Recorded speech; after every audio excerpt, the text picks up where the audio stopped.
Bien-aimés du Seigneur, grâce et paix vous soient accordées de la part de celui qui est, de celui qui était et de celui qui revient très bientôt, notre Seigneur Jésus-Christ. À lui soit toute la gloire, l'honneur et la louange au siècle des siècles.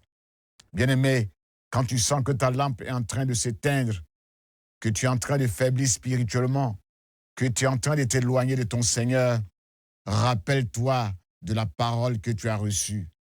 Observe-la pour y conformer ta vie. Aujourd'hui encore, Dieu te donne une parole d'affermissement, une parole d'encouragement. Tu trouveras cette parole dans Apocalypse chapitre 3, versets 7 à 13. Et tu vas utiliser les questions numéro 2, numéro 3 et numéro 7 pour réfléchir sur ce texte que ton Père t'a donné ce matin. Nous prions, bien-aimés, avant de lire et avant de méditer la bonne parole de notre Dieu. Nous te bénissons, notre Père. Nous te louons, nous t'adorons. Parce que notre Dieu est dans ta grâce et dans ton amour. Tu nous donnes chaque jour une parole d'encouragement, une parole pour nous restaurer, une parole pour nous renouveler, afin que nous ne serons pas, notre Dieu, fatigués de marcher, de continuer la marche avec toi. Béni soit ton nom pour ce mot, pour cette parole que tu nous donnes aujourd'hui. Qu'elle nous renouvelle, qu'elle nous soutienne, qu'elle nous guérisse et qu'elle nous donne la force de continuer la marche et la communion avec toi.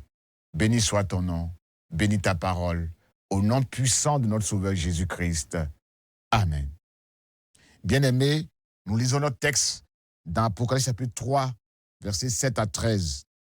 À l'ange de l'église de Philadelphie, écrit, voici ce que dit le Saint, le véritable, celui qui tient la clé de David, celui qui ouvre et nul ne peut fermer, qui ferme et nul ne peut ouvrir. Je connais ta conduite. Voici, j'ai ouvert devant toi une porte que nul ne peut fermer. Je le sais, tu n'as que peu de puissance. Tu as obéi à ma parole et tu ne m'as pas renié. Eh bien, je te donne des membres de la synagogue de Satan. Ils se disent juifs, mais ne le sont pas. Ils mentent. Je les ferai venir se prosterner à tes pieds et reconnaître que moi, je t'ai aimé. Tu as gardé le commandement de persévérer que je t'ai donné.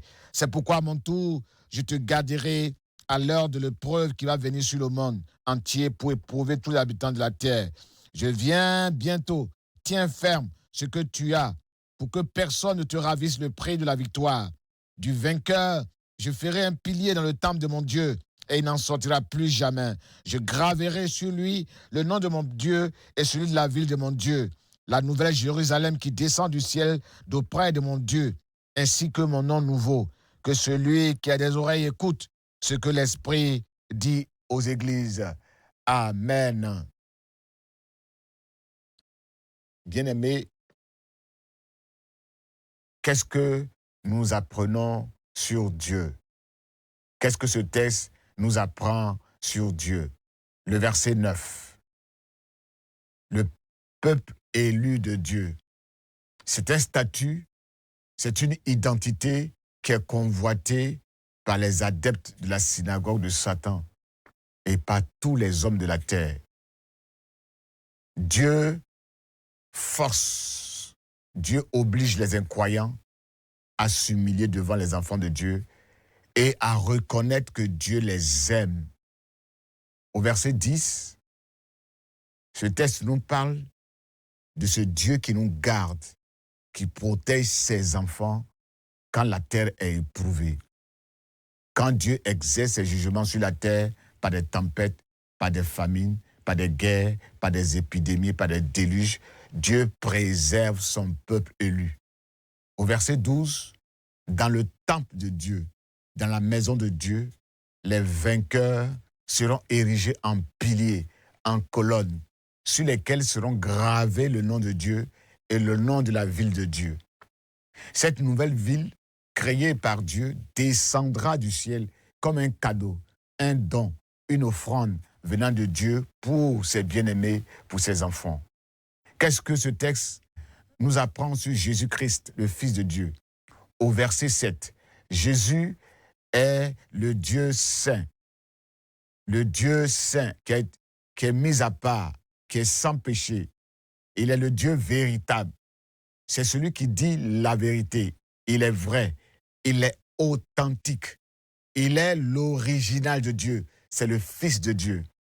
Jésus est celui qui possède la clé de David, qui ouvre et personne ne peut fermer, et qui ferme et personne ne peut ouvrir. Démontrant ainsi que notre Seigneur est souverain. Il est tout puissant. Par sa résurrection, il détient aussi les clés de la mort et du séjour des morts. Apocalypse 1, verset 18. Tout pouvoir lui a été donné dans les cieux et sur la terre. Au verset 8, Jésus, le Dieu véritable, est un bon berger. Il connaît son Église, il connaît ses brebis. Il les connaît un, par leur nom. Il peut les nommer individuellement. Il connaît leurs œuvres, même leurs œuvres les plus cachées, les plus occultes. Il connaît leurs forces, fidélité à Dieu, obéissance aux instructions de Dieu, à sa parole, patience dans les épreuves, persévérance malgré les persécutions et malgré les difficultés. Il connaît aussi leurs faiblesses. Il dit, tu as peu de force. Au verset 9, Jésus est celui qui nous soumet des peuples, des nations, des ennemis. Celui qui les force à tomber à nos pieds, à s'humilier devant nous et à reconnaître que Dieu est avec nous, que Dieu est de notre côté, que Dieu nous aime et que Dieu nous bénit. Il met les étrangers sous nos pieds. Psaume 47, verset 4. En effet, par la bouche des enfants, de ceux qui sont encore à la mamelle, Dieu a fondé sa gloire. Dieu a fondé sa puissance devant les ennemis pour les confondre, pour imposer silence aux vindicatifs. Psaume 8, verset 3. L'Éternel n'a-t-il pas déclaré à notre Maître Jésus? Il lui a dit ceci, « Assieds-toi à ma droite jusqu'à ce que je fasse de tes ennemis ton marchepied. » Psaume 110, verset 1.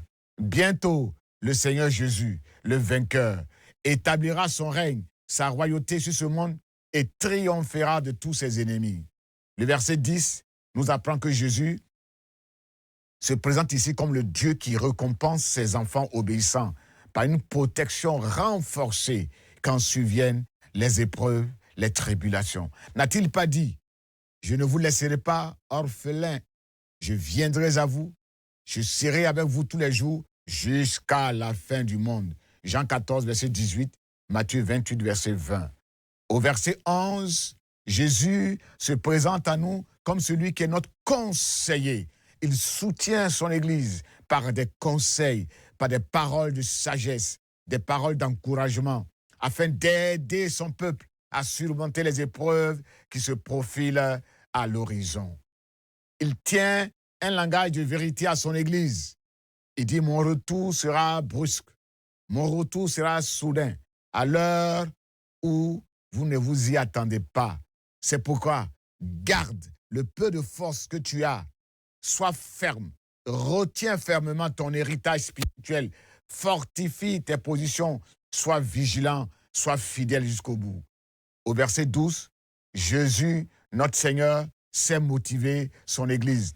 Il sait encourager son Église. Il lui présente à l'avance les récompenses des vainqueurs, une colonne avec le nom de Dieu dans le temple de son Père, un citoyen implanté dans la cité du Père. Quelle grâce! Qu'est-ce que nous apprenons, bien-aimés, sur le Saint-Esprit, au verset 13? Que celui qui a des oreilles écoute ce que l'Esprit dit aux églises. Dieu s'adresse à son peuple, à son Église, par son Esprit Saint, appelé l'Esprit de consolation. C'est cet Esprit qui nous conduit dans toute la vérité. C'est cet Esprit qui nous enseigne toute la parole de Dieu. C'est lui qui nous montre les portes d'opportunité que Dieu ouvre pour nous, pour des ministères, particulier. C'est aussi cet esprit qui nous ferme les portes, qui sont assez larges. Ces portes qui nous conduisent à la perdition en enfer. L'esprit nous demande de l'écouter afin de ne pas rater les opportunités qu'il nous offre. Dans Actes chapitre 13, versets 2 à 3, pendant qu'il jeûnait, pendant qu'il priait, l'Esprit Saint va ordonner de mettre à part Barnabas et Saul pour accomplir le premier voyage missionnaire pour annoncer la bonne nouvelle du royaume de Dieu. Dans Actes chapitre 16, versets 6 à 10, le même Esprit Saint a empêché Paul et ses compagnons d'annoncer la parole de Dieu dans la province d'Asie et dans la Bithynie. Question numéro 3. Est-ce qu'il y a des exemples à suivre dans ce texte ou des exemples à ne pas suivre? Exemple à suivre. Versets 8 à 11. L'église de Philadelphie n'a pas de force. Elle ne poursuit pas la puissance comme l'onction, comme seul moyen pour atteindre une vie chrétienne supérieure, élevée, glorieuse et productive. Cette église a plutôt mis l'accent sur la fidélité à la parole de Dieu. Elle ne l'écoute pas seulement, elle la met en pratique. Elle suit les instructions de Dieu, ses directives. Elle a gardé les commandements de Dieu. Elle est restée fidèle à Dieu. Elle est restée accrochée à Dieu, attachée à Dieu. Elle ne l'a pas abandonnée. C'est pourquoi Dieu a fait d'elle un signe, un présage dans toute cette région. Matthieu 10, 33 dit que celui qui reconnaîtra Jésus publiquement devant les hommes, comme son ami, comme son maître, comme son Seigneur, lui aussi le reconnaîtra comme ami devant son Père qui est dans le ciel. Mais quiconque va le renier, quiconque va l'abandonner devant les hommes, lui aussi le reniera devant son Père qui est dans les cieux. Cette église de Philadelphie a pris à cœur l'appel de Dieu qu'elle a reçu du Seigneur, de le servir, d'annoncer la bonne nouvelle. Elle n'a pas rejeté cet appel comme Jonas. Elle est restée une église missionnaire, une église patiente, une église persévérante, une église obéissante, malgré les épreuves, malgré les persécutions. Elle a su placer sa confiance en Dieu, le Dieu Tout-Puissant. Elle a su préserver, entretenir le peu de force spirituelle qu'elle a. Elle a su préserver l'héritage, le trésor spirituel que Dieu lui a donné, la parole de Dieu, les secrets du royaume que les apôtres ont transmis à cette église. L'église de Philadelphie a retenu intégralement cette bonne parole telle qu'elle l'a reçue, sans la falsifier, sans la tordre. Quels sont les exemples à ne pas suivre dans ce texte, bien-aimé? Verset 9. Ce verset met en exergue le comportement désapprouvé des adeptes de la synagogue de Satan. Ce sont des faux justes qui se croient justes, qui prétendent être le peuple juif, le peuple élu de Dieu. Ce texte nous les présente comme des menteurs. C'est l'image des faux chrétiens qui ont une double vie. Ils fréquentent en même temps la maison de Dieu et ils fréquentent la maison de Satan. Ils mangent à plusieurs râteliers. Ils suivent plusieurs maîtres. Ils sont capables de soutenir en même temps la cause, les valeurs de Satan et les valeurs de Dieu, les valeurs du royaume de Dieu. Ils suivent deux maîtres à la fois.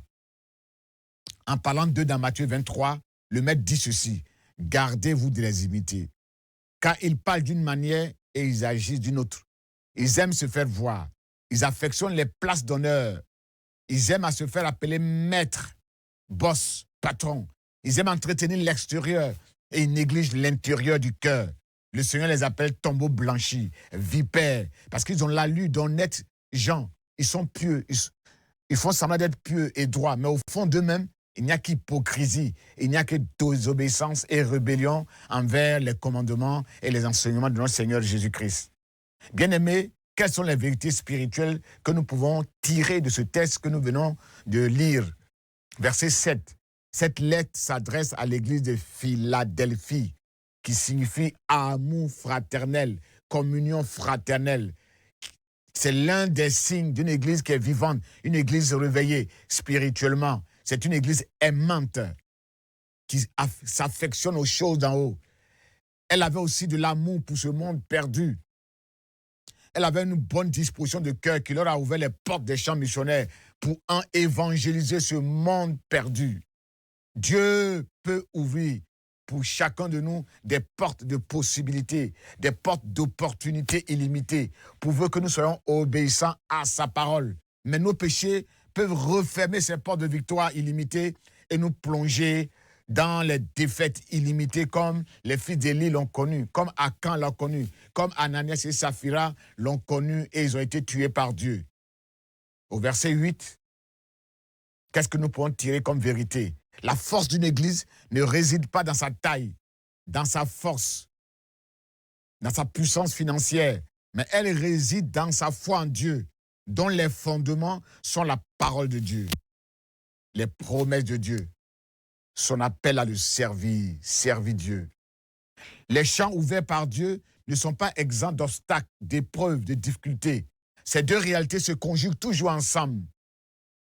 Paul disait qu'à Éphèse, Dieu a ouvert des occasions.